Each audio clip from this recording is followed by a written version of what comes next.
Hey everybody, this is TotalGamerJunkie. I want to welcome you all back to my channel. So I want to give a shout out to Dr. Daniel, who let me know that the Life is Strange YouTube channel uploaded a new video called Welcome to Haven Springs, and in it we learn about one of the romance options, Steph, and we learn more about well, not just Haven Springs, but we also learn about stuff we can do around there, a little bit more about the people, and well, mainly it's just about Steph, but it actually brings up something interesting that I mentioned in a previous video. In the previous video, I talked about the romances, and I mentioned how I wanted not the romances not to be the same. Like I wanted for Steph and Ryan, I wanted them to be different. Like say if you take something like Mass Effect for example, how the romances aren't just copy and paste. You know, they each have different, the people you're romancing each have a different background, their own personality, and from what I saw from the trailer we can see how it can happen with Steph. I'm pretty sure that the stuff that we see in the trailer can help us romance her if you're going down that route. And I'm pretty sure a trailer for Ryan will be coming out pretty soon, considering we just got one for Steph. But anyways, enough about that, let's get into this trailer. Now, one of the things I really like about this trailer is how we're able to see that Deck 9 is making the world more open and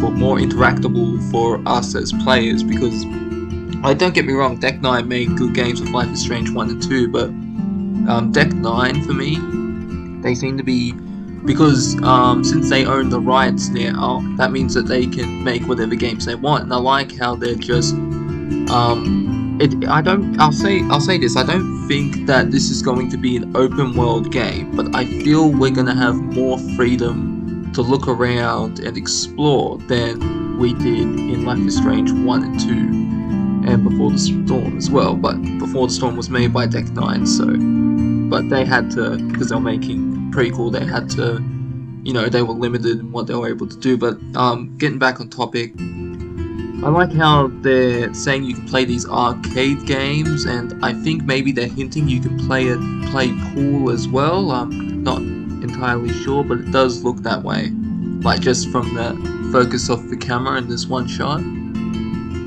And I like how they're making little jokes about the games, like Turbo Kart, which is meant to be like Mario Kart for example.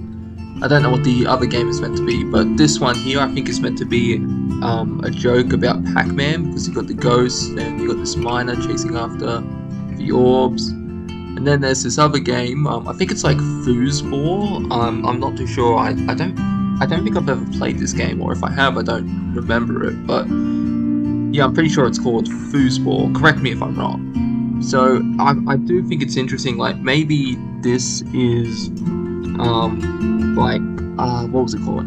Okay, so I mentioned before how Gabe is in the beginning. I mentioned like videos ages ago that when you're playing this game, you're going to be shown around Haven Springs. So Gabe, Alex's brother, is going to be introducing you to the world of Haven Springs, or the town of the world, you know what I mean. And I think it'd be interesting if, like when you're exploring, you can choose to have Ryan or Steph show you around the town, and so they each show you different parts of the town, what parts they like. And then you can choose, okay, you can play some games, have some fun. Now, I don't know, like, I'm gonna take a guess and say, with these games, I think it's going to be before Gabe's death, just judging by how happy Alex and Steph are. Like, I'm not too sure, but I don't know, I just feel like it's gonna be before, but that's just my guess anyway. And I also like how Steph, she's doing her D&D games, and you can see that that shot in the night, and she's got like this whole little area set up. I thought that was pretty cool. It reminded me of if any of you have played Assassin's Creed Valhalla, they have those festive events, like I think it was Ostara or something, I don't know, because I finished that game and I'm just waiting for the Siege of Paris DLC to come out. So when that comes out, then I'm gonna play Wrath of Druids and then Siege of Paris. But you're not here to hear about that. You're here to hear about Life is Strange. So towards the end of the video, it tells you that you can take a rose and give it to someone you like, and then the trailer says that this person might be waiting with a rose for you.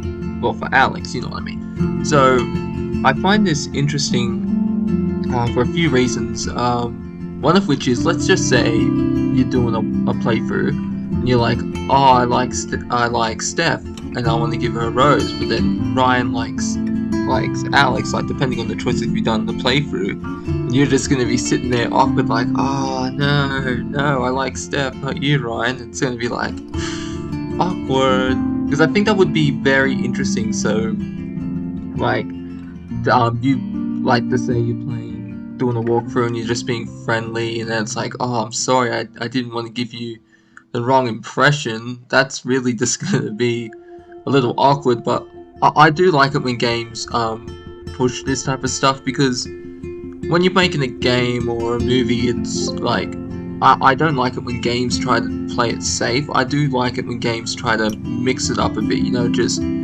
try to do something different that's not everyone may like, but that's what I think gaming is, like creativity. So that's what I think would be interesting with the romances. Like, who knows, maybe Steph and Ryan could both like Alex in one playthrough, and they're both trying to confess their feelings for her, and you as Alex will have to make a choice to choose between one of them, or let them both down saying, I'm not interested in either of you.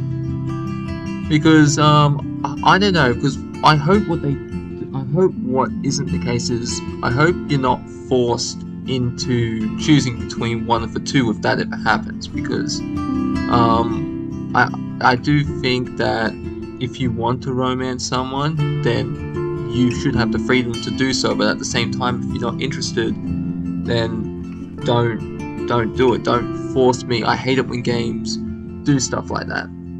It's like, for example, I remember years ago, I played The Witcher, The Witcher 3. This was on PS4 because I didn't know what The Witcher was. My mum got it for me, and they had this whole thing where you had to choose between Yennefer or Triss. And I never played the first two, and my friend had, like, he stopped me playing through it, and he's like, alright, we're playing it on Xbox. So I played the first two games on Xbox, and I felt as though the second one was forcing me to be with Triss, and I was like, oh no, I'm not really interested in you, because I did like Yennefer's character from what I saw.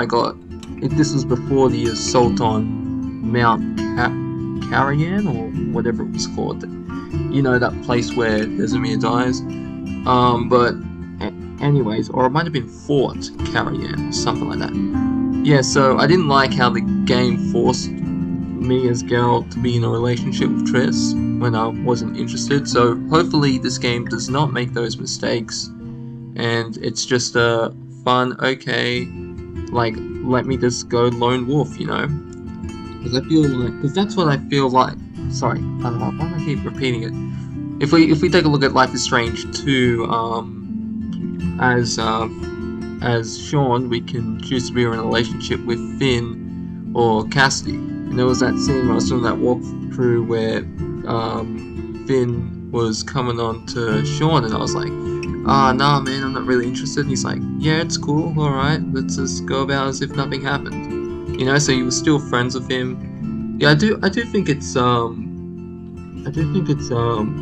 bullcrap that we only got to see Finn and Cassidy in 2 episodes, because I like their characters. I would have liked to see them again in later episodes, but sadly, when you're moving cross country, you don't really get to talk with all the people, you know, you don't get the same cast of characters that you're always moving, so there's a new cast. Like, I still like Life is Strange 2, but I felt that the constant moving is what really made it not as good as Life is Strange 1. It's hard to form attachments with people.